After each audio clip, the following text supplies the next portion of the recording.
welcome everyone to our real-time ad hoc analysis of the State of the Union speech of the EU Commission President Ursula von der Leyen.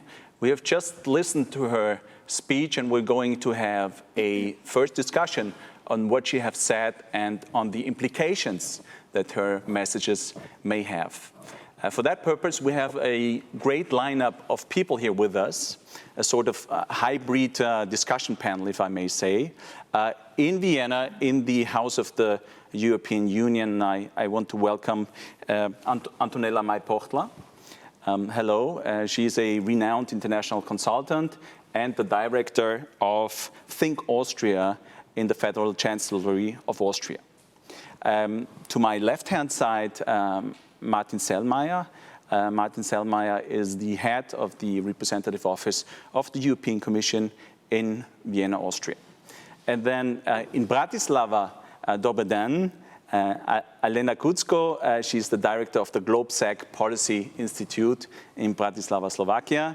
And in Madrid, hola Ignacio, we have Ignacio Molina, who is a senior researcher at the Elcano Institute and the university professor at the Universidad de Madrid, University of Madrid, Autonomous University of Madrid in Spain.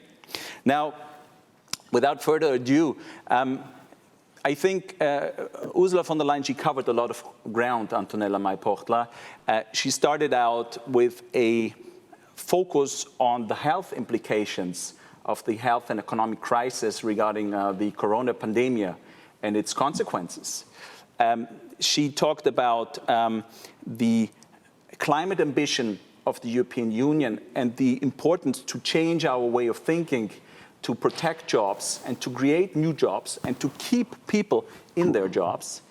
And she moved from migration to her geopolitical ambitions, and I think she had a very personal touch on what the sense of humanity means and how European values actually need to be at the core of European action. Her message was to move from words to action, basically. And I was wondering, I would like to start with you. What is your assessment, your first assessment of what you've just heard?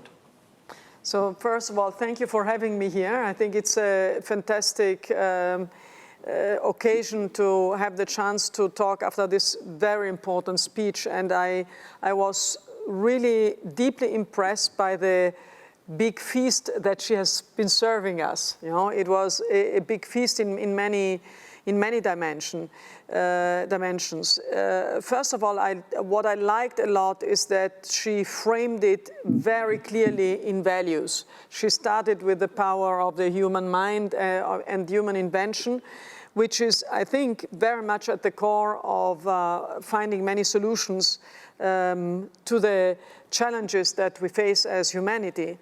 And she finished with values again, strong values about the respect for the differences, the respect for for the commitment, I would say, to the human.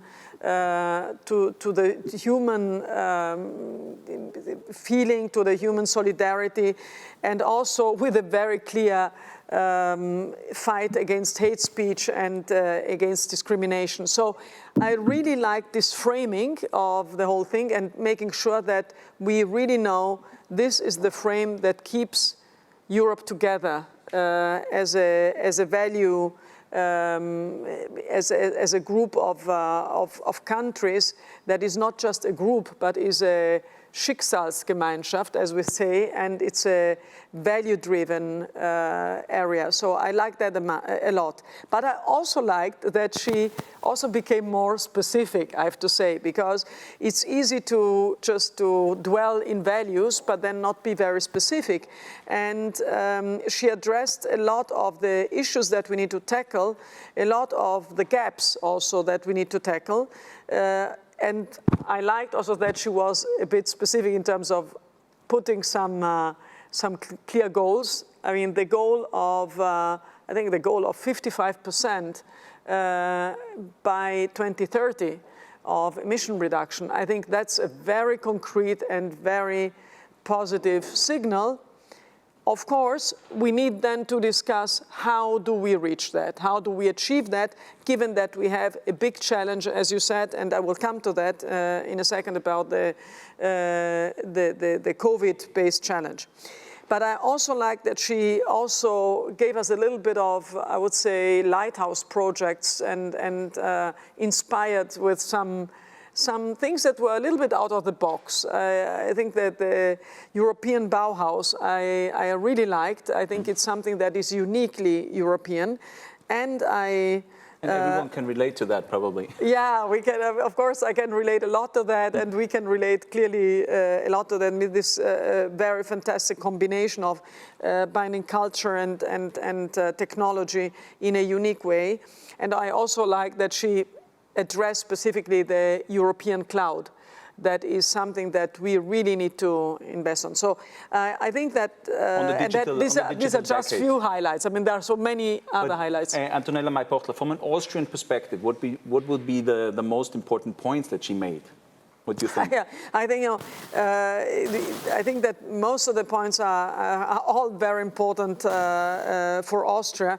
I think that the fact that she committed to a climate goal that is so much to the heart also of our coalition here is I think quite it's I think major, but also that she mentioned, and I liked the balance in addressing the crisis, I would say the broader migration crisis and the broader asylum crisis. I think that she was extremely balanced, addressing the fact that we need to find structural solutions to a really deep humanitarian challenge that we have.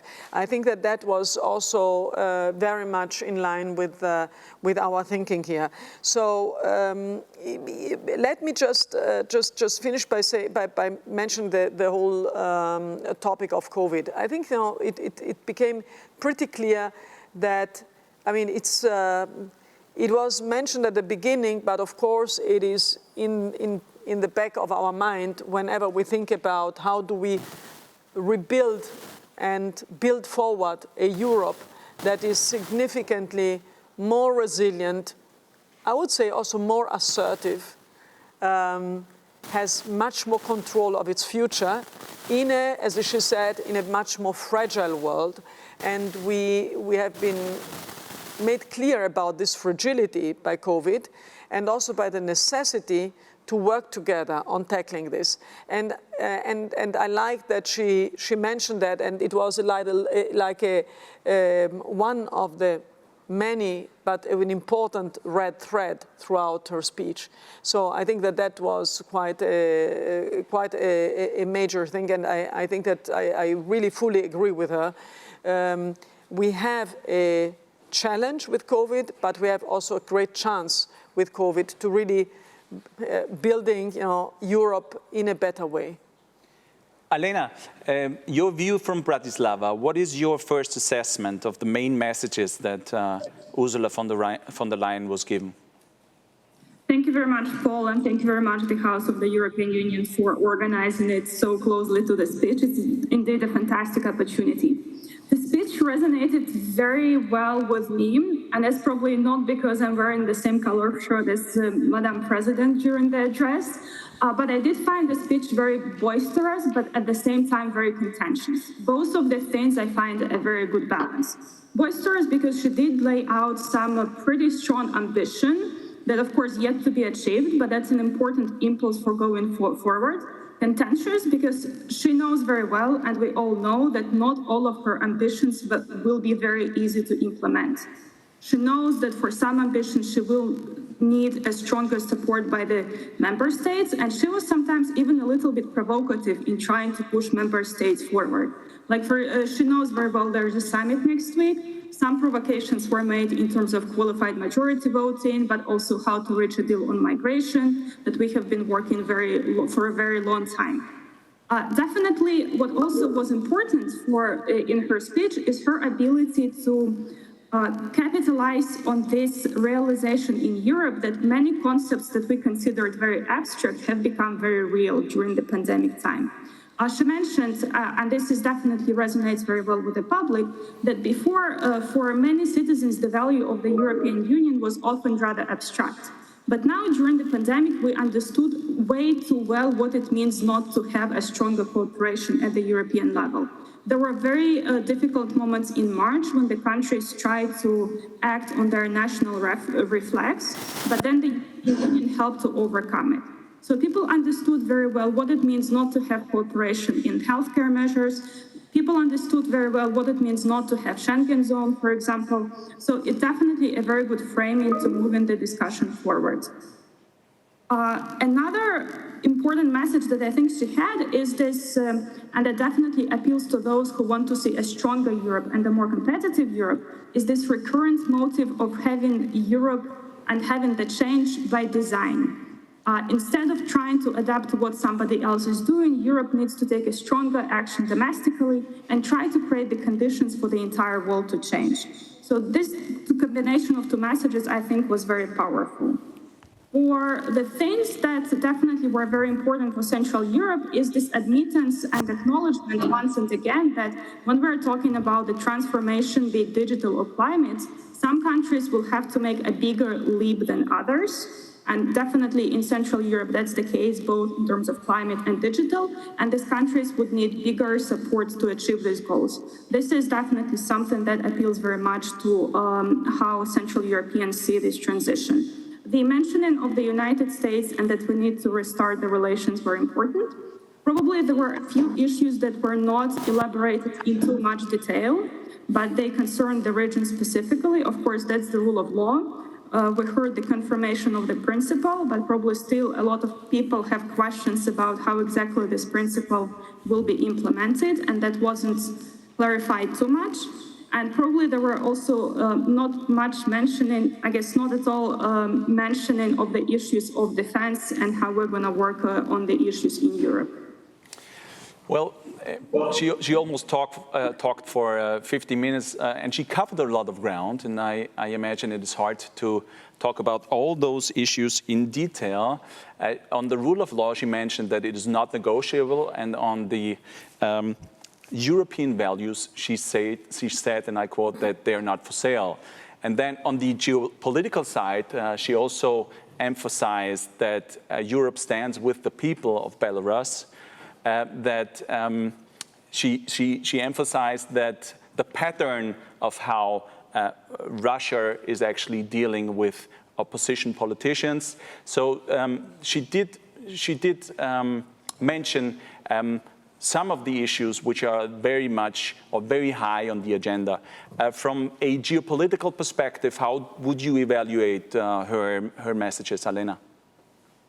The messages definitely were very strong, including on the issues where she herself admitted that Europe might be a little bit too not loud in the past. And I mean here, of course, the human rights situation around the world, from Hong Kong to Moscow to Minsk. So this is a strong message. Of course, it's a follow-up on the yesterday's call. But probably even more important is the ambition that she laid out in the digital sector, because this is, whether we want it or not, increasingly tied with geopolitics in the world. And the ambition of Europe, not just to become a leader in the development of digital technology and infrastructure, but also the leader who sets up the rules how this technology and infrastructure will be used in the world, is also a very strong geopolitical message. Thank you, Elena. Martin, what is your impression? What is your first impression after listening to her speech?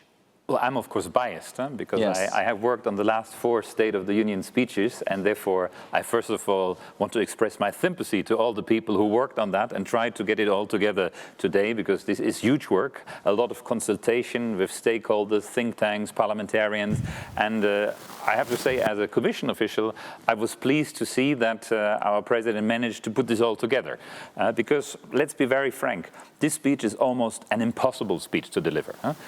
We have a European Union that is very diverse, and to give a speech is already language-wise not easy, because you have to resonate with everybody, and not everybody will speak the language in which the speech is given. And she is able to speak fluently in French, English, and German, as we saw throughout the speech, but probably people heard it in different translations across the globe, so the rhetoric that normally is needed in the speech is very difficult to transport. And I think what she did, and she's a very good speaker, you saw that she was very energetic. She was using her whole body to underline and underscore her messages. And in this environment, let's be clear also that parliamentarians in Brussels, they heard it with delays and translated. There is not resonating applause because people react at different times. I think she carried through the speech with stamina and showed also that it was very personal.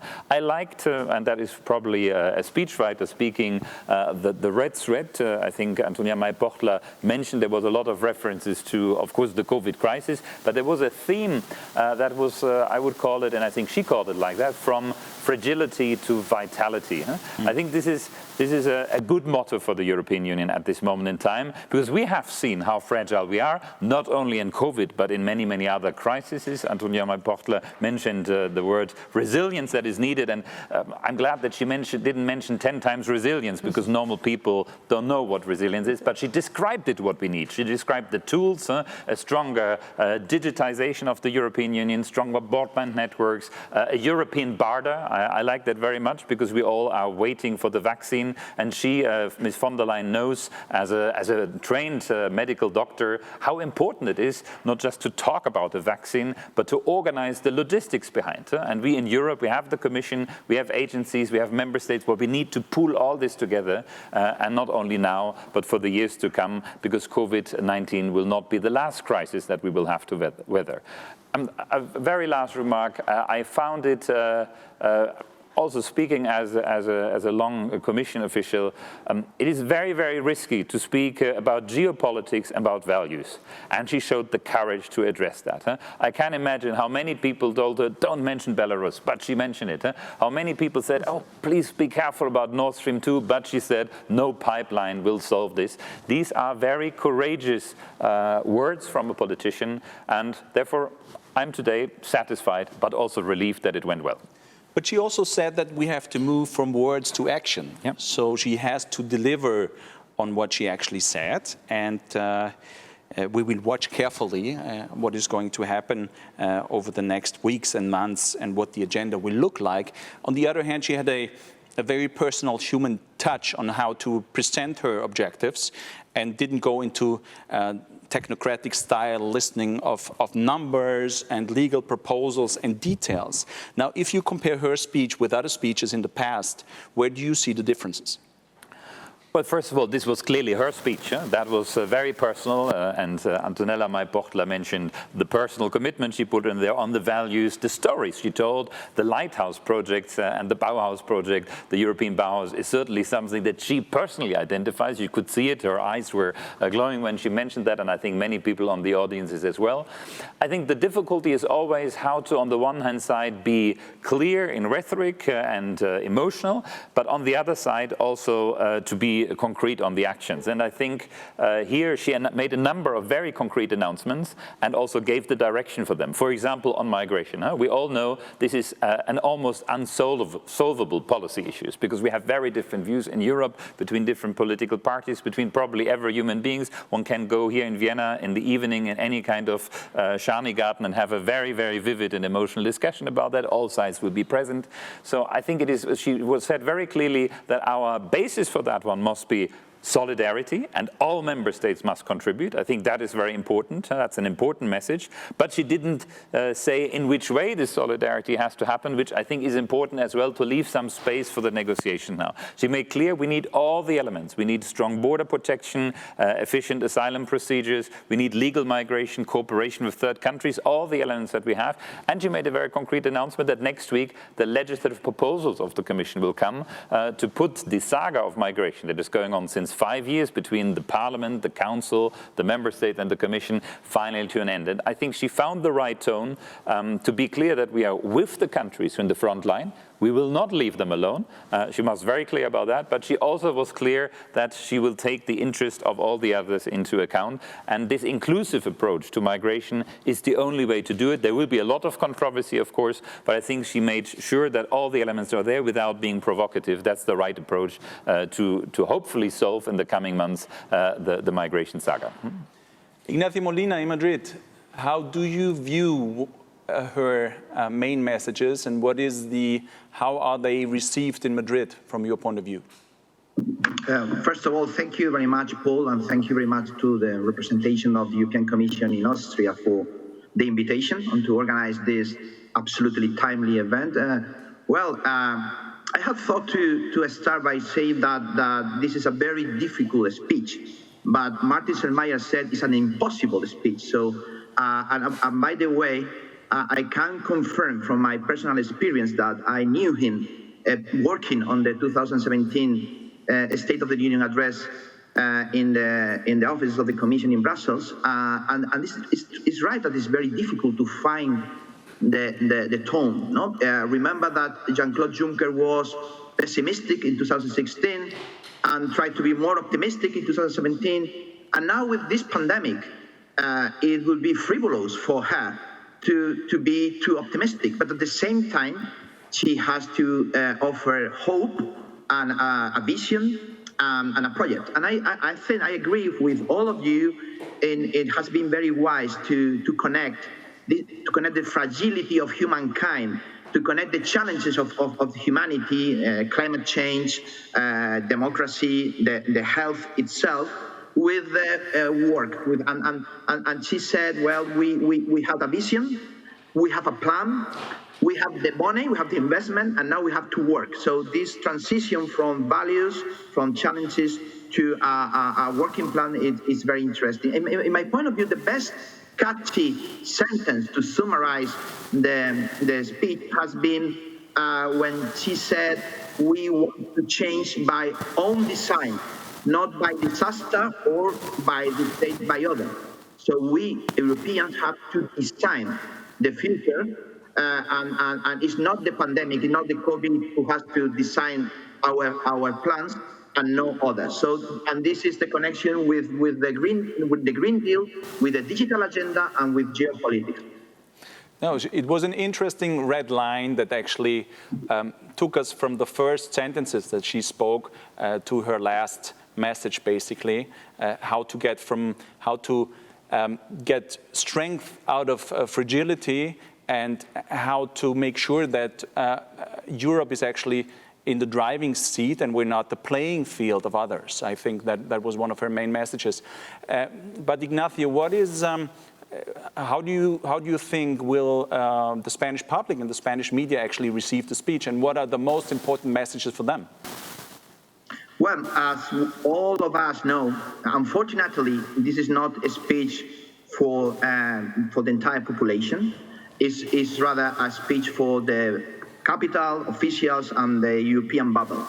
That said, I think that this speech has been very correct considering the circumstances, and will be welcomed by political forces, by public opinion, pundits in Spain, because she has underlined the paramount importance of the recovery plan, the vision of the European Commission that this plan has to be spent in digital agenda, in the transformation of the economy, and in the green economy. But at the same time, with a very social message. It's this idea of, well, she suggested this idea of minimum wage, which is something probably that we will welcome in Spain. Even if sometimes in some sector of the Spanish economy, minimum wage may be also the fear of worse competition. So it depends. It's particularly difficult, this proposal, and we will see what she means, how it is implemented. But the idea of we have to support those who have suffered during the pandemic, considering how Spain has been hit from the health point of view and from the economic point of view, and confirming that the President of the Commission is very clear on that, I think, of course, we will very welcome. Of course, it's also important the message on migration, the message on Schengen and free mobility for Spain, that is crucial. We live basically from, a very massive amount of our GDP depends on tourism, so this is also very important, the idea of tourism, and we are at the same time external border, so the announcement connected to migration and the next migration pact is also important. So on the geopolitical part, I think that there is, well, but as Martin Selmayr has just been said, this idea of being, has the courage to mention Belarus, to mention Hong Kong, to mention the pipeline of German between Russia and Germany. I think it is, and also solidarity with Greece and Cyprus on the part with Turkey. So in general, I think that is going to be welcomed, but very positively. Well, if you just joined us, we're analyzing the main takeaways from the State of the Union speech of European Commission President Ursula von der Leyen, with a great lineup of people, Antonella May-Bochtler from the Austrian Federal Chancellery, the Think Austria think tank, Martin Selmayr, head of the European Commission representation in Vienna, and we have with us also Alena Kucko from the Globsec Institute in Bratislava, and Ignacio Molina from the Elcano Institute in Madrid. Antonella May-Bochtler, over to you. I mean, the Commission President, she raised expectations. I mean, expectations are really high now. And it seems as if with the Recovery Fund and the EU budget, all the good things in the world will be financed and changed. Is that really feasible? And do you think that member states will actually support her on this path for change? I was just reflecting, you know, based on all the comments that you made and that we collectively made, what type of leader came across, you know? And and you have very different styles. You have the visionaries, you have the pragmatists, and so on. And I found that she was and she is, I would say, a value-based pragmatist. It was not super visionary in the sense that it didn't stir in me, a very, very, very bold vision, but it was a value-based, very clearly value-based pragmatism that came across. And you said before, rightly so, I mean, she has to deliver on this. The issue is we have to deliver on this. And I think that is something that came across a bit, but I think that one needs to make it even stronger.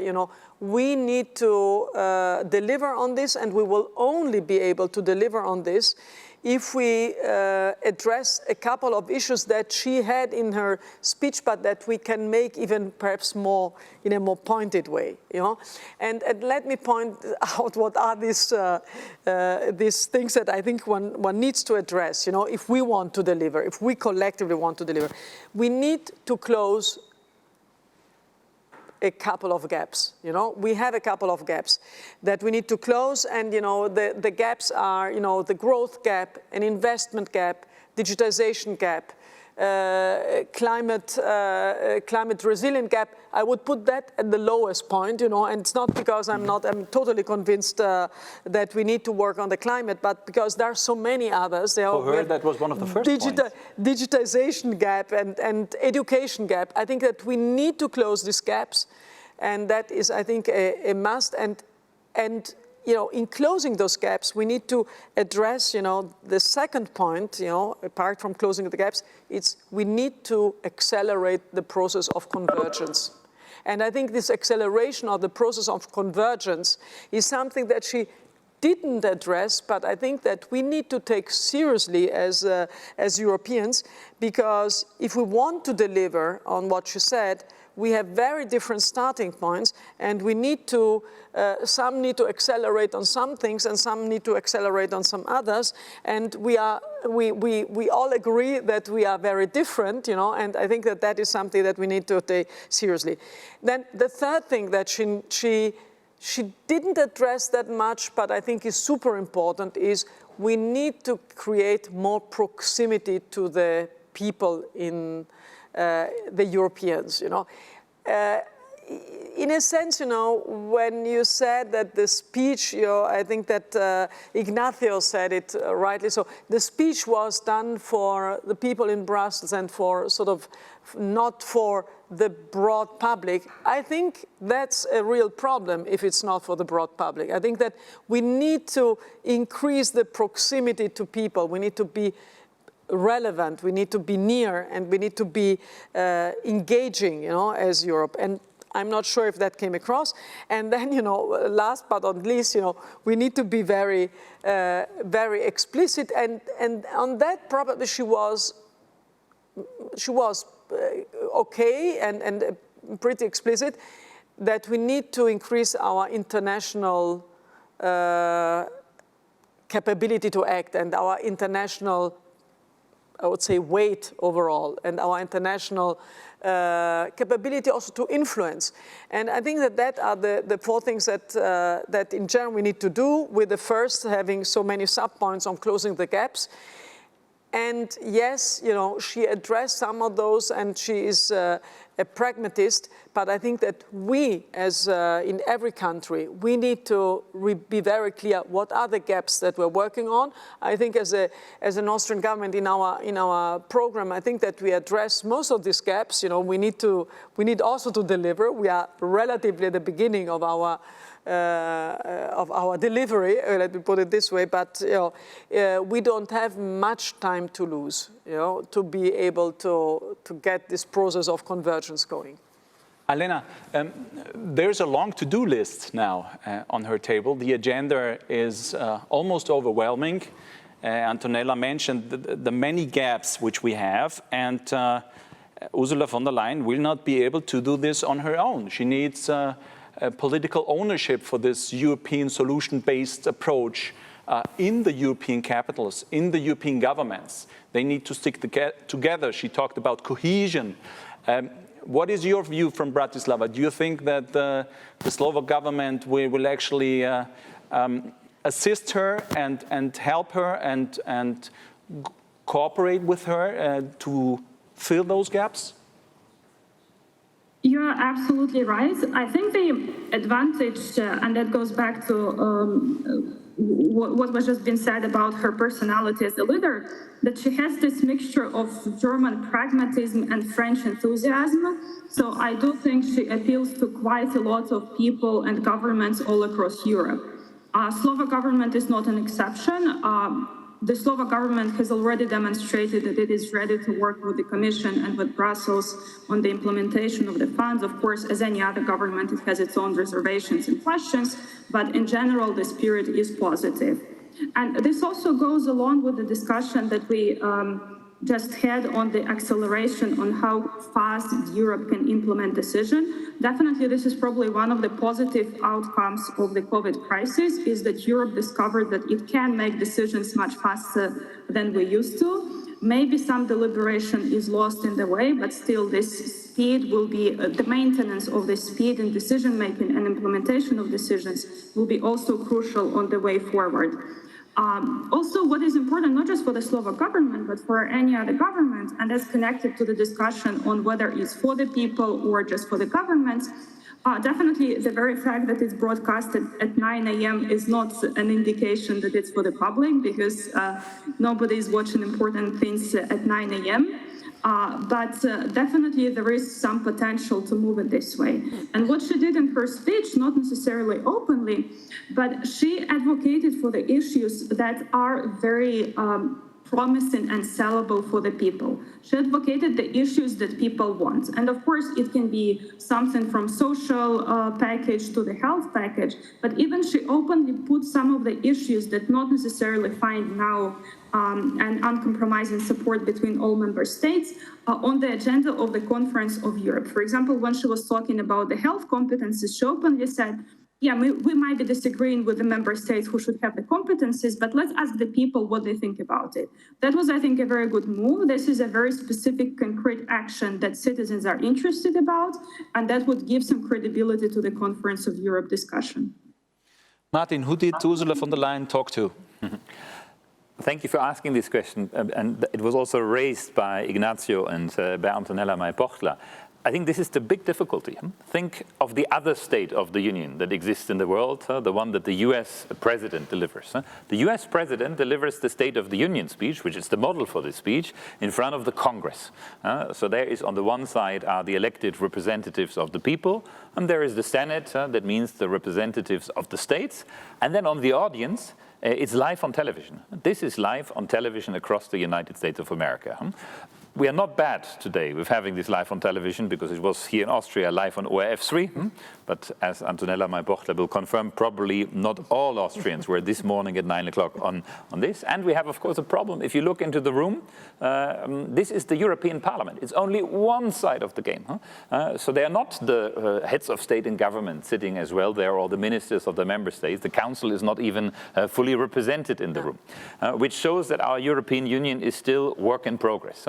And any Commission president, let's not forget, this speech was initially, 10 years ago, imposed by the European Parliament on the newly elected Commission President, José Manuel Barroso, as a prize for his election. You have to deliver your speech. And that means the rules of the game for this speech are set not by communication professionals, they would have done it differently, but by the European Parliament. And I think we were discussing this today. Television is live there as of 9 o'clock, but they still take the votes of the evening before, and it takes 25 minutes until it can finally start, which is, in audiovisual terms, a catastrophe. Therefore, I think we have to move on. If we really want the European Union to become closer to citizens, the institutional framework has to flexibilize itself to allow for broader outreach. And I think this is a permanent struggle that people in Brussels sometimes, and I was one of them, therefore I self-criticize myself, don't always see, because they're not on the ground. They don't see this every time. But I think Ursula von der Leyen did something today to bridge this gap and show her way forward on that, because she didn't speak in bureaucratic language. She didn't speak only to the people who expect a list. Let's clear, of course, the committee chair of this or that committee in the parliament expects that their theme is there. But she didn't go through the organigram of the committee chairs of the commission. No, she spoke about the big themes. And I think that was a good thing. She also mentioned at the beginning that in parallel to giving her speech, she has sent a letter, the so-called letter of intent, to the president of the parliament and to the chancellor of Germany, who is currently having the German presidency of the council. And in this, you find the list. So she did something that already previous president used, said, there is the list, several pages of initiatives, and she mentioned the big themes.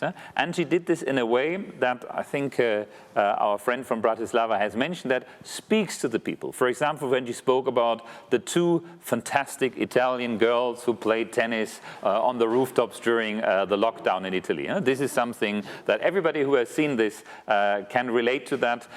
Many young people have seen it. This was shared on social media much more than the State of the Union speech itself or the great events of the Austrian Society for European Politics. These are things that other people can relate to. So there is an attempt inside the institutional corset that this speech has to cope with to break out of this and to address the people directly. And this speech is on social media. It may not be seen only at 9 o'clock in the morning, but it can be seen later. Little clips have been produced by the Commission and Parliament PR professionals so that you can also follow what is said on health, what is said on migration, what is said on values, what is said on LGBT rights or on culture and research. And I think that is the way how to bridge the gap. But it shows once again, and I conclude with that, the European Union is not perfect. It's in construction, and it will probably be always in construction. That makes it so fascinating. And as Antonella Mai-Pochtler said, it's all our job to make it work better every day. It was a political speech, Ignacio Molina. Martin Selmayr said she spoke to the people, but are the people listening? That's the question. Can they actually relate to what she said at 9 o'clock in the morning? Or is it the role of the media and the national politicians to bridge this gap and get the message translated into the national public sphere. So I was wondering, what are you going to publish tomorrow in El País? That's a very good question. Not what I'm going to publish tomorrow, but our job to, it's very difficult, or it's unlikely, and I really think that people in Madrid, in Vienna, in Bratislava, in Paris are not listening to her this morning. But those who are listening to her, who are important people, national politicians, public opinion makers, analysts working for the academia or the think tanks, civil society leaders in general, are really expecting the European Commission to play the role that has to be played in a so challenging style like this one. And I really think that on that way, the State of the European Union address of this year is going to be welcome. It's very obvious that it's very difficult to be liked for everyone. For example, this very important headline about the ambitious target of 55% of emission in 2030 is really very important. And of course, there will be some of those who are very concerned for climate change that say this is too little.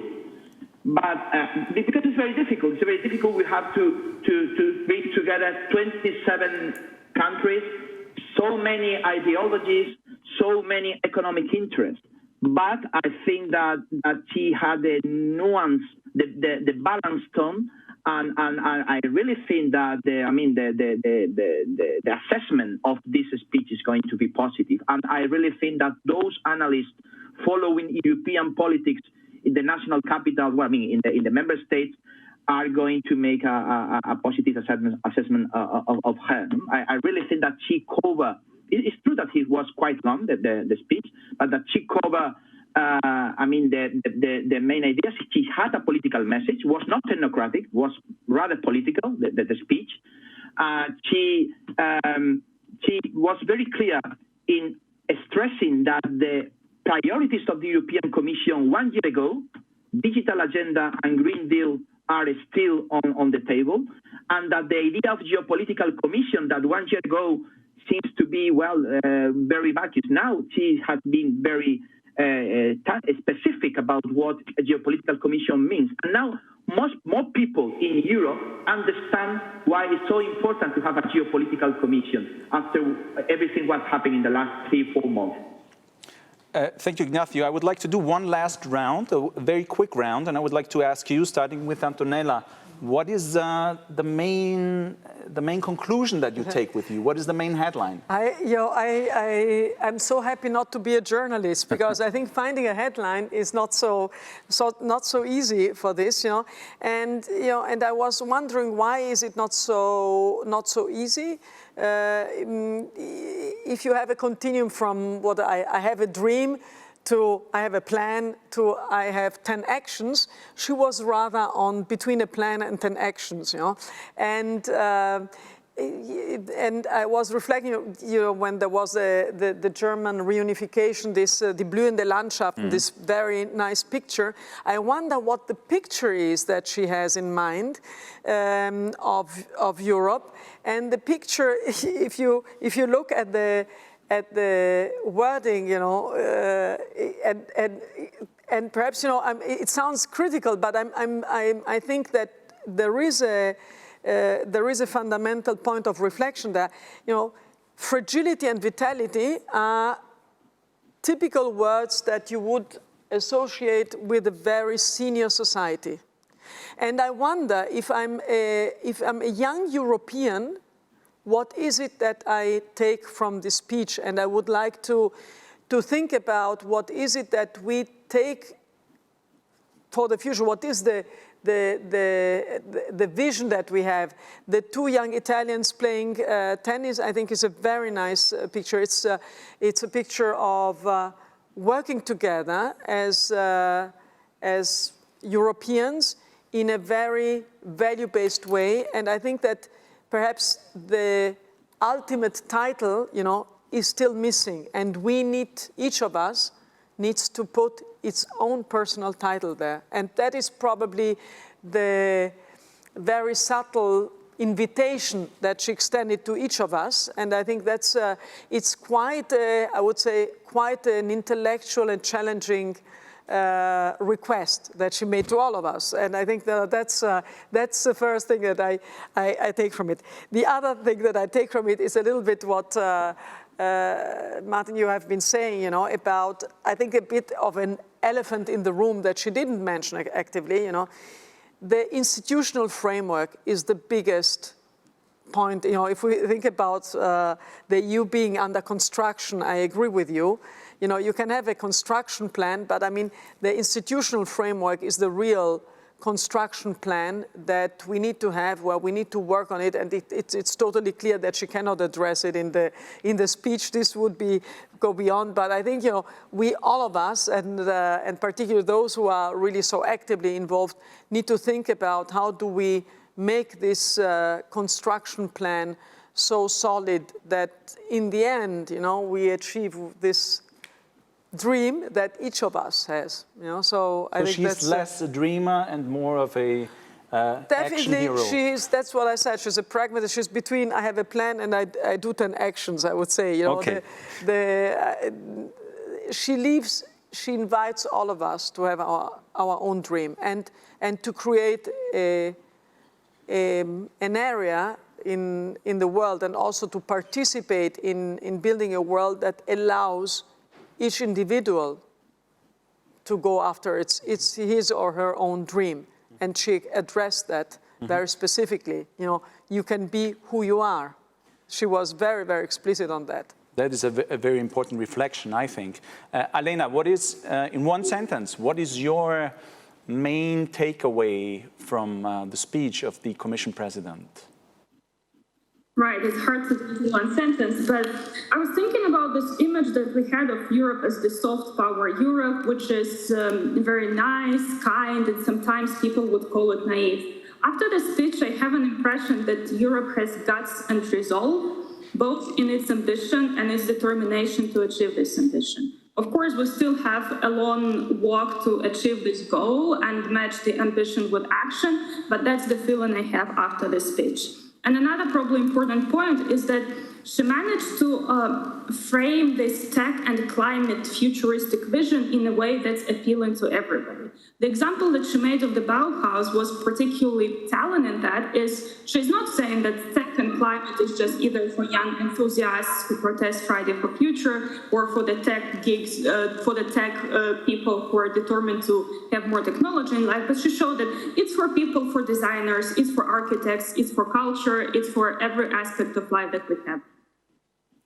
Martin, your main takeaway from her speech, what would be your headline if you were to write the Kronenzeitung first page for tomorrow? That's fortunately the job for somebody else. I can tell you, and Ignacio probably remembers that, we always have given no title to the speeches of the President of the State of the Union, because it's impossible to do this. In every country it has probably a different title. And I saw with pleasure that here in Austria, Caroline Edstadler, for example, took out the words on the Conference on the Future of Europe, that President van der Bellen took out the words on the at least 55% CO2 reduction by 2030. So everybody has probably something in there, and it's good that responsible politicians multiply these messages in their way as it is relevant in their countries. But I personally would have three takeaways. Number one, on the Geopolitical Commission, I think this was the clearest speech, the clearest indication what Geopolitical Commission means and what its principles are to the three main powers. Clarity that whatever our difficulties are, we stand to the transatlantic alliance. This is very clearly said, and not everybody has been so clear. Secondly, on China. China, yes, it's a partner, it's a competitor, but she used the word, and I'm personally glad about that, of systemic rival, because this is the word that after long discussion was found in 2019 to describe China. It led to some discussion, but I think it's important to be not naive with China, in particular after the way how China behaved in the COVID-19 crisis. And on Russia, she was crystal clear. She was crystal clear that the Navalny poisoning is not just one incident. It is a behavior that we see across the board in several instances. She mentioned them, and therefore this cannot be tolerated. We have to be absolutely clear about it. So on geopolitics, absolutely clear, the clearest speech ever on the geopolitical orientation of the Commission and on her foreign policy experience in this field. The second thing is for the younger generation, because Antonella mentioned that, yes, the vitality of the Union is perhaps more for others, but I think the young people relate to what she said on the European continent as a continent of values that fights racism. She was absolutely clear about that. Even though what happens in the United States is not happening in Europe, but we have also our issues. We have anti-Semitism. We have problems in our society. Yes, we have racism in Europe. She was very clear on LGBTI, and she was very, very, very and welcomingly clear that these are not words, but that these are actions. So I think younger people will identify that also what she said about the integration of migrants. And the last takeaway is, I think, almost a humoristic element in the speech. I don't know if everybody saw this with the same sense of humor, but I think it is amazing that in the year 2020, the Commission President quotes Margaret Thatcher in the plenary of the European Parliament on a word where we all can agree. It says in short in Latin, pacta sunt servanda, because that is the basis of international and European cooperation. And it is, well, is it funny or is it rather sad that this has to be mentioned today? But it will certainly be remembered. And it is a clear message to London, and I can already see the headlines for tomorrow's British newspapers. Maybe they will even open up with a quote of Margaret Thatcher in that respect. Ignacio Molina, challenge over to you. One sentence. What is your main takeaway? Well, that's true. That a very good thing of the European Union that we don't have a unified common space of communication.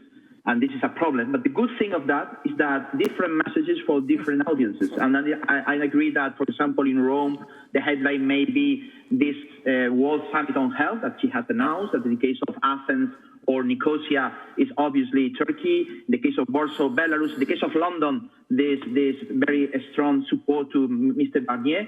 But I already mentioned that for me, the headline is summarizing this sentence. This is the design, the change that we design, not the change that is dictated by others or by the disaster. I really think that this is a very political idea, an idea of a stronger Europe. So I think that this may be a headline for entire Europe. From my point of view, I think she was very clear. She was self-competent, self-confident, she was determined, she was ambitious. And the question is, will this ambition actually meet reality? Can we all help together to meet those challenges? With this, I would like to end here for the time being. Thank you very much, Antonella Maiportla, here in Vienna. Thank you very much, Alena Kucko in Bratislava, GlobeSec Institute, Ignacio Molina in Madrid from Elcano Institute, and of course, Martin Selmayr here in Vienna from the European Commission Representative Office. Stay with us, keep on discussing the issues, and have a nice afternoon. Thank you for watching. Thank you very much. Thank you very much. Thank you.